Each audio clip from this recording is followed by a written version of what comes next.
नमस्कार दोस्तों, 54 haunted story channel में आप सभी का स्वागत है। उम्मीद करता हूँ कि आज की स्टोरी आप लोगों को बहुत पसंद आएगी। तो आइए शुरू करते हैं। ये कहानी तब की है जब मैं अपनी मौसी के घर छुट्टियाँ बिताने गया हुआ था। उस समय मेरी गर्मियों की छुट्टियाँ चल रही थी।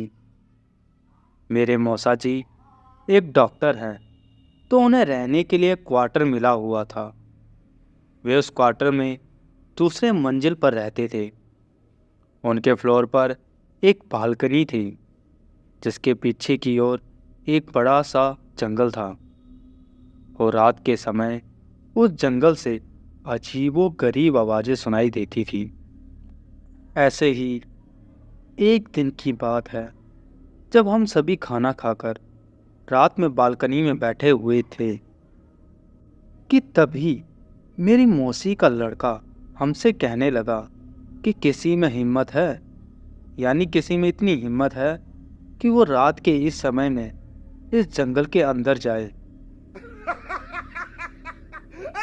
हम सब हंसने लगे और उससे कहने लगे कि क्या फालतू की बात कर रहा है। भला कोई जंगल में इतनी रात में क्यों जाएगा? कहीं कोई जंगली जानवर मिल जाए तो शामत पक्की है सबकी। सब हंसने लगे। वो बोला कि मैं मजाक नहीं कर रहा। मेरे स्कूल के दोस्त बताते हैं कि एक बार ऐसे ही एक लड़का उस जंगल में चला गया, फिर उसका कभी कुछ पता नहीं चला। गांव के लोग बताते हैं कि उस लड़के को अपने पिता के जंगल में बुलाने की आवाज़ आई थी और उनकी आवाज़ के पीछे पीछे उस जंगल में चला गया वो, और फिर तभी किसी ने उसे नहीं देखा।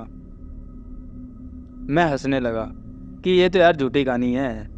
अगर वो लड़का लौटा ही नहीं तो लोगों को किसने बताया कि आवाज़ उसके पिता की थी? तो बोला क्योंकि उसके पिता उससे थोड़ी दूरी पर थे और उन्हें भी वही आवाज़ सुनी थी, मतलब उनको बुलाने की। उनकी ही आवाज़ में कोई उनके बेटे को अपनी ओर पुकार रहा था। जब वे दौड़कर वहाँ पहुँचे तो उन्होंने देखा कि वहाँ पर उनका बेटा नहीं है, इसलिए कोई भी उस जंगल की ओर नहीं जाता। मैं अपने मौसेरे भाई की यह कहानी सुनकर हंसने लगा कि वह क्या बात कर रहा है, जंगल का भूत जो लोगों को गायब कर दे। फिर हम सब उठकर ही टीवी देखने लगे और थोड़ी देर बाद में मैं उस बालकनी में जाकर थोड़ी फ्रेश हवा लेने लगा।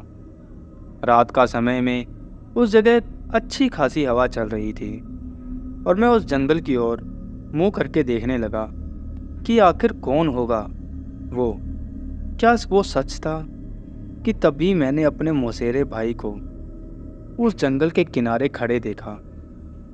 वो मेरी ओर नज़रें करके हंस रहा था और मुझसे इशारे में कह रहा था कि तुम भी यहाँ आओ। मैं चौंक गया कि अभी तो वो टीवी देख रहा था, फिर नीचे कैसे पहुँच गया। मैंने पीछे मुड़कर देखा, वो वहाँ नहीं था। तो मुझे लगा कि शायद यह नीचे चला गया है और मुझे भी नीचे बुला रहा है। बोल रहा है कि अरे क्या देख रहा है, नीचे आओ थोड़ी सैर करते हैं। मैंने सोचा चलो थोड़ा घूम ही लेते हैं। मैं नीचे जाने के लिए दरवाजे तक गया कि तभी मैंने देखा कि मेरा भाई तो टॉयलेट से बाहर आ रहा है। ये देखकर मैं सन्न रह गया। मेरे रोंगटे खड़े हो गए कि मैं बस यही सोच रहा था कि अगर ये यहाँ तो नीचे कौन था। मैं उससे बोला कि तुम नीचे तो थे, इस बाथरूम में कब आए?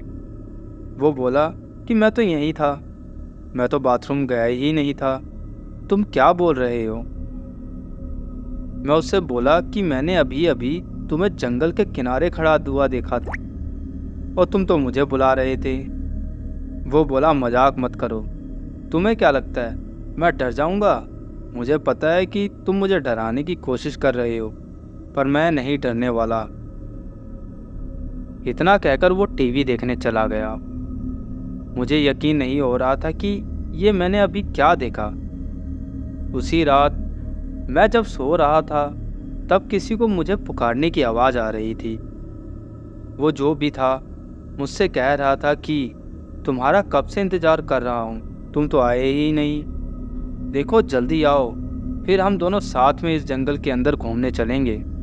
इस बार ये आवाज़ मेरे भाई जैसी नहीं थी, बल्कि किसी ऐसे बूढ़े आदमी की थी जो काफ़ी लंबा होगा, जिसने कभी कभार ज़्यादा सिगरेट पिया होगा। रात भर मुझे उसकी आवाज़ें आने लगी, और फिर जब मैंने सुबह सबको ये बात बताई तो सबने मुझे कहा कि ऐसा होना आम बात है। तुम उस बात पर ध्यान मत दो, बिल्कुल भी। अपना काम करो और भूल कर भी जंगल की ओर मत जाना। के बाद कुछ दिनों बाद ही मुझे उस जंगल की ओर से आवाज़ आती रही, फिर वो आवाज़ें आना रुक गईं। इस घटना के कुछ दिनों बाद मेरे पापा मुझे लेने आ गए थे, क्योंकि मेरी गर्मियों की छुट्टियां ख़त्म होने वाली थी। उस जंगल में रहने वाले लोग बताते हैं ये जो आवाज़ें थी ये छलावे की आवाज़ें थीं।